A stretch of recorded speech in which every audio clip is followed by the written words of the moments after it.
서울대 학교를 떨어지게 돼가지고 할 말이 없어요. 너무 좋았어요. 끌고 나가는 그 힘이 굉장한 것 같아요. 이게 무대에 올라가는 게 너무 많이 떨려서 지금 시험을 친다면 서울대를 붙을 수 있을까요?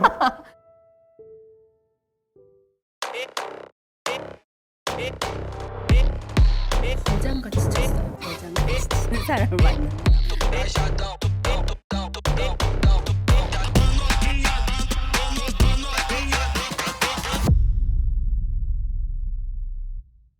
네, 안녕하세요. 피아니스트 정소윤입니다. 오늘도 거장연구소가 돌아왔습니다. 오늘은 멋진 남자분이 나오신 것 같아요. 실루엣으로 보니까. 또 어떤 연주를 들려주실지 기대하는 마음으로 들어볼게요. 첫 번째 연주 부탁드립니다.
네, 너무 좋은 연주자가 나온 것 같아요. 호흡도 굉장히 길고 스케일도 크면서 섬세한 음색의 변화 너무 잘 표현이 되면서 너무 좋았어요. 굉장히 푹 빠져서 음악을 들었던 것 같아요. 정말 한국에는 잘하는 친구들이 너무 많네요. 네, 다음 곡을 얼른 들어보고 싶은데요.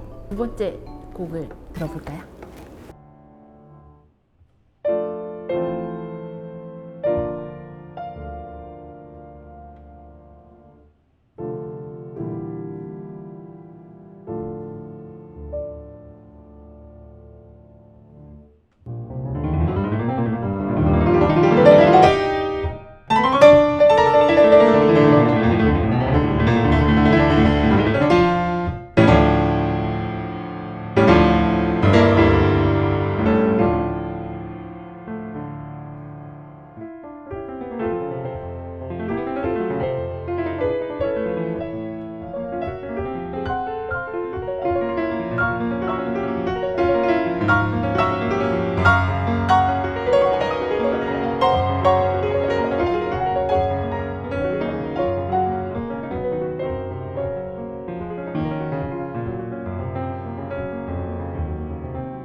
진짜 브라보.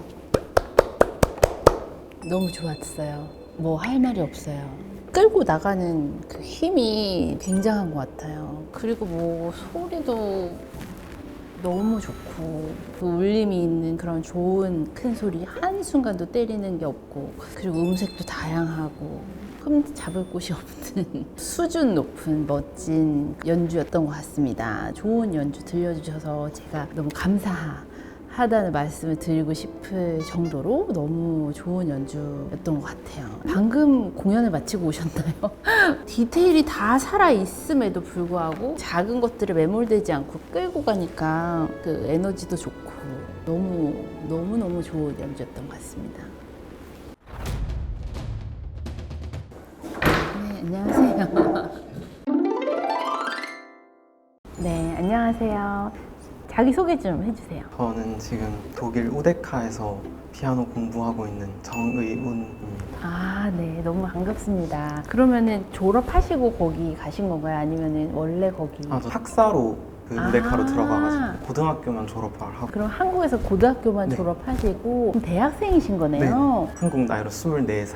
그러니까 딱 일어서서 인사하시는데 너무 어려 보이시더라고요. 근데 너무 연주가 좋았어요. 수줍은 상태로 연주는 전혀 안 수줍게 엄청난 힘을 갖고 하시던데 너무 좋았어요. 네. 오늘 들려주신 곡들은 어떻게 고르신 거예요? 제가 저번 학기에 휴학을 했었는데 아. 큰 곡들을 한번 도전해보고 싶어서 라마니노프 소나타 1번을 선택을 했고, 바흐는 필기시험이 있어가지고 교수님께서 추천해 주셨어요. 그러면은 한국에서 뭐 예중 예고에 나오신 거예요? 네, 아, 바로 독일로 가게 된 이유가 있을까요? 제가 사실은 이제 서울대 학교를 입시를 했는데 떨어지게 돼가지고 이렇게 잘 치는데 서울대를 떨어졌을 때 어떠셨어요? 사실은 제가 2차 시험 때 좀 못 쳐서 예상은 그럴 수 하고 있어요. 있었지만 진짜 잘 쳐야 돼, 가서. 좀 못 쳤다? 그러면 떨어지더라고요. 아무리 이제 실력이 좋던 사람도 다들 최상의 것들을 준비해서 나오니까. 근데 그거를 슬퍼할 시간이 없어서 정시를 준비를 하고 있었어가지고 또 바로 곡을 새로운 곡을 바꾸고 엄청 힘든 시간을 보내셨네요. 지금 시험을 친다면 서울대를 붙을 수 있을까요? 아, 당연하죠. 무슨 말씀이세요? 아주 사로잡겠죠. 그래서 재수를 원래는 결심을 하고 있었는데 다른 선생님들께서 독일로 한번 가보는 것은 어떻겠냐 하면 시험이라도 쳐보고 원서를 2군데를 넣었는데 합격을 하게 되어가지고 가보시니까 어떠셨어요? 처음에는 되게 힘들었었는데 어떤 면이? 그냥 혼자 있다는 게 그쵸. 너무 갑자기 준비를 해서 간 거다 보니까 그런 게 좀 힘들었던 것 같아요. 이제는 좀 어떠세요? 이제 한 4년 네, 사신 거죠? 지금은 그래도 훨씬 낫고 이제 좀 익숙한 것 같아요. 그리고 친구들도 좀 네. 생기고 또 적응도 되고. 그 한국 입시랑 그럼 독일의 입시를 비교해 본다면 어떤 차이가 있는 것 같아요? 독일 입시는 그래도 연습 시간도 굉장히 충분하게 주기도 하고 또 되게 편안한 분위기에서 하다 보니까 실력 발휘를 네, 뭔가. 훨씬 잘 할 수 있었던 것 같아요. 근데 한국은 진짜 장난 아니죠. 서바이벌이잖아요. 또 근데 또 그걸 또 살아남아서 다들 하니까 또 나도 해야 되고 쭉 피아노를 쳐오면서 행복했던 그런 순간은 어떤 게 있을까요? 연주하고 나서도 항상 행복한 것 같고요. 엄청 어릴 때 엄마께서 피아노를 취미로 하셨는데 그때는 되게 어려워 보였던 그런 곡을 되게 쉽게 치는 게 좀 행복했어요. 순박해 보이는 청년이 너무 피아노를 잘 치니까 또 색다른 매력을 보여주셨네요. 졸업을 앞두고 있는 건가요? 이번에 가면 6학기를 시작해서 그 이후에 어떤 계획이? 일단은 박사까지 하고 싶긴 한데 도전을 열심히 해봐야지. 네네. 그러면은 뭐 요즘 갖고 계시는 고민 같은 게 있다면? 요즘은 이게 무대에 올라가는 게 싫진 않은데 너무 많이 떨려서 그게 좀 근데 고민. 아까 치시는 거 보니까 전혀 안 떠시는 것 같았는데. 지금도 지금도 떨렸어요? 어머머, 아니 근데 그게 떨려서 뭐가 잘 안 되면 문제지만 안 되는 게 없이 너무 잘 되기 때문에 아무 문제가 없지 않을까요? 발이 항상 떨려가지고 페달을 쓰기가 너무 어려워지더라고요. 떠는 기색이 조금도 느껴지지 않았어요. 또 물어보고 싶은 거, 고민이나 뭐 이런 거 있으시면 선생님 혹시 연주하실 때 청심환이나 이런 거 드시고 하시는지? 저는 한 번도 먹어본 적은 없어요. 근데 먹으면 좋을 것 같아요. 왜 안 먹었을까? 그런 걸 드세요? 전에는 먹었었는데 음. 그걸 하니까 너무 긴장이 안 돼서 아 그래요? 오히려 더 못 치게 되더라고요. 그럴 수 있지. 긴장해서 오는 집중력이 있으니까. 저도 굉장히 긴장 많이 하는 편이거든요. 근데 그런 거를 먹어본 적은 없어요. 또 먹으면 어떨까? 그런 생각이 저도 항상 하죠. 어떤 음악가가 되고 싶다, 뭐 어떤 피아니스트가 되고 싶다, 그런 게 있을까요? 도입부터 뭔가 마음을 사로잡을 수 있는 그런 피아니스트가 되고 싶어요. 그렇게 하실 수 있을 것 같은데요. 이렇게 반전 매력으로 막 쑥스러운 듯이 나오셔서 막 휘몰아치고 지금 너무 그런 반전 매력을 잘 보여주시고 있는 것 같아서 앞으로 너무 기대가 되고 분명히 첫 음부터 관객을 사로잡으실 수 있으실 것 같습니다. 네, 마지막 곡은 어떤 곡 준비하셨어요? 마지막은 라벨의 소나틴. 아, 너무 좋은 것도 들려주시겠네요. 네, 이젠 안 떨리시죠? 조금 이제 떨지 마시고 좀 마음껏 또 보여주시면 좋을 것 같아요. 그러면 이제 마지막 연주 좀 들어볼까요? 네.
잘 들었습니다. 너무 좋았어요. 앞으로도 멋진 연주와 활동을 기대하면서 지켜보고 있겠습니다. 너무 좋습니다. 감사합니다.